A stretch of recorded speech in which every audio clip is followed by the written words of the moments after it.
Hurricane Florence is threatening millions of Americans in the southeast as FEMA warns this is a very dangerous storm. Well, this is the view from the International Space Station. After it makes landfall, it's expected to slow down significantly and bring heavy amounts of rainfall. The outer bands from the hurricane are now lashing land at least a full day before the National Hurricane Center expects the slow-moving storm's eye to blow ashore around the North Carolina-South Carolina line. Florence will likely drench the coast for days. Officials say people refusing to evacuate could truly end up alone in the dark as rescue crews won't go out to help in the high winds. Sioux Falls native and O'Gorman graduate Jordan Thie is right in the middle of the storm's path in Columbia, South Carolina. Kettleland's Matt Holson joins us now to show you how he's helping local families stay safe. As communities along the East Coast evacuate in advance of Hurricane Florence, Jordan Thie is in the path of the storm in Columbia.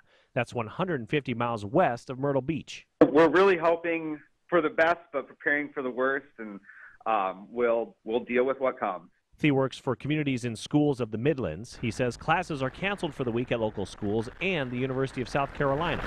We have about 1 million evacuees coming through here, so they just want people off the roads. They want people preparing and just taking care of their business before this starts to roll through. While Columbia is more inland, residents are still afraid of what Hurricane Florence might do. I think people are worried.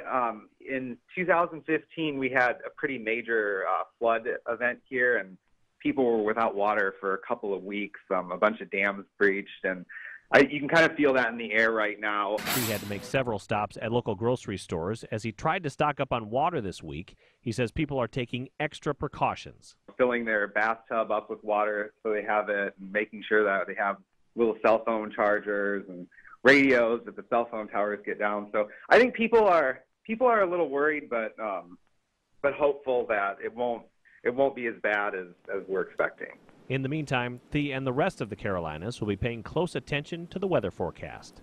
Matt Holson, Kettleland News. Now, Thie is still going to work despite schools being closed. He works closely with other staff members to make sure families in his group of schools have what they need to prepare for the storm.